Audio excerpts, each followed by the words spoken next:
저출산 문제가 날로 심각해지고 있습니다. 경제협력개발기구 회원국 중 꼴찌이자 평균의 절반에도 못 미치는 수준인데요. 더 큰 문제는 지금도 출산율은 계속 낮아지고 있으며 그 속도도 상당히 빠르다는 겁니다. 작년 한국 합계 출산율은 0.78명으로 1970년 통계 작성 이래 최저치였습니다. 한국은 2013년부터 줄곧 OECD 국가 가운데 합계 출산율 꼴찌를 기록하고 있습니다. 가장 최근 통계인 2020년 기준 합계 출산율이 1명 미만인 나라는 한국뿐입니다.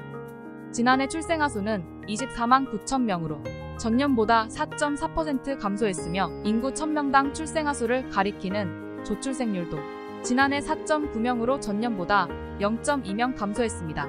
최근 여론조사를 보면 저출산 원인으로 경제적 부담을 꼽은 응답자가 54.1%로 가장 많았습니다. 육아에 집중할 수 있는 환경이 안 된다는 답변도 27.3%를 차지했습니다. 최근 정부가 지난해 초중고 사교육비 조사 결과를 공개했는데요. 총액 26조 원으로 정부가 관련 통계를 내기 시작한 2007년 이후 역대 최대 규모입니다.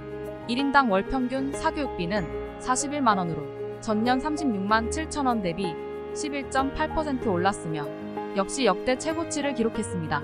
외신에서도 이를 주목하고 있는데요. 2021년 블룸버그는 지난해 한국 가정은 중고교생 한 명의 교육비로 약 830만 원을 지출했다며 이 돈의 대부분은 입시를 위한 학원들로 들어갔다고 전했습니다. 저출산 원인 2위로 지적된 육아에 집중할 수 있는 환경이란 출산 휴가와 육아 휴직을 가리키는 말입니다. 한국 사회와 직장 문화 특성상 출산 휴가와 육아 휴직을 제대로 쓰기가 어려운데요. 지난 2월 여론조사에서는 여성 44%가 출산 휴가를 자유롭게 쓰지 못한다고 답했습니다. 비정규직은 54.3%, 5인 미만 사업장은 59.9%였습니다. 육아휴직의 경우 남녀 직장인 43.1%가 자유롭게 쓰지 못한다고 응답했는데요. 여성 50.2%, 비정규직 56.0%가 이렇게 답해 정규직 남성에 비해 열악했습니다.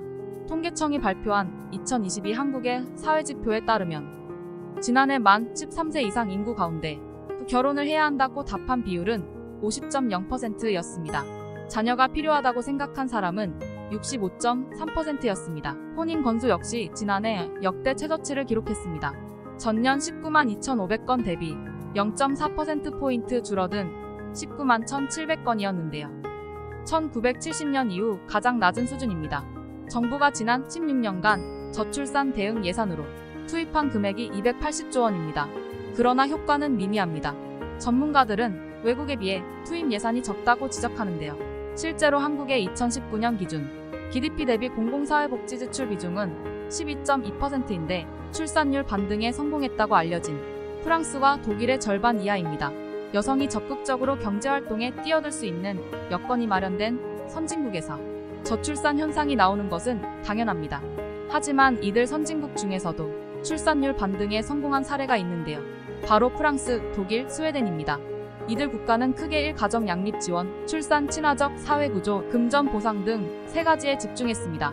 지난 8일 윤석열 대통령은 저출산 고령사회위원회에 국민이 체감할 수 있는 과감하고 확실한 저출산 대책을 마련하라고 주문했는데요. 이에 여당은 30세 이전 자녀를 3명 이상 낳을 경우 병역을 면제하거나 아동수당을 18세 미만까지 월 100만 원으로 대폭 늘리는 내용을 논의 중인 것으로 알려졌습니다. 하지만 국회는 이런 행정부의 움직임에 맞추지 못하고 있습니다. 현재 국회에서 발의된 저출산 고령사회기본법 개정안은 총 25건인데 국회 본회의를 통과한 건 단 2건입니다. 향후 50년간 우리나라 출산율 전망은 그야말로 암담합니다. 지난해 통계청이 발표한 장래 인구 추계에 따르면 올해 예상 합계 출산율은 0.73명으로 1명이 채 안 됩니다. 이후 전망되는 출산율도 계속 하락세입니다. 출산을 망설이게 하는 원인은 결국 돈입니다. 아이를 키울 만한 제대로 된 집을 구하기 어렵고 아이를 낳게 되면 부부 중 1명은 일을 쉬게 돼 생활비가 부족해집니다. 사교육비도 그렇습니다.